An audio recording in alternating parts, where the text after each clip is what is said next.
Gara motswako gae ana ga bo motho go thebe phatso. A ke itse ke bo ke reng kana ke dirise maina mafatswa ke tlhotlhe mafoko matlhaso.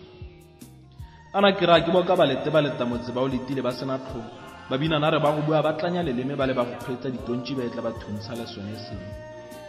Ke a le dumedisa tle go siga motho ba kwane di batla le khotla tse di mabapi. Maina a tsone ga ke a itse ke santse ke a batla ke fitlhetse ba tswetse dipati. Ke kgokologala go ntlheng ya go dimo nka ikela go le kota bo ra ditlhongo a go tsena go go raga o botse. Ana ke bua jana ka poko ke ralla motse. E ke a le bona barua kgomo bo phelefu go matlhago na re bo ra bokomego go tsena go go ra moagi. Le lona bo ra dimpelele setlhana le la go ikakatlela ka sepitswana.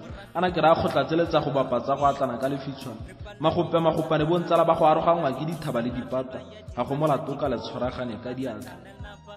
Go mo maipeng le lona bo mangga. Ke tsholeditse saatla ke a ke lebile go ra mmalwana ke tsamase go se ke le kola motse ka lefoko go thunya se ditsika ke la poko le lona ga ke a le lebala go khosing bo diranyane le lona bo tshielo ke tsameka ka puo ka moso ke a khosing ke a go kopa tuelo go tla tsotlhetsa ga malete ke a le lemoga ibile ke a le leboga ba bina na re phologolo bo dipase dipela batana sekgwenso manaida seronka se saila tlhabakana ka wena na re ga o bona phologolo tse dingwe di tlaila ke omeleditse mafoko mmakele se puo go phaila ana gate go popotšega ga ngwana ke go feletsa a tlaile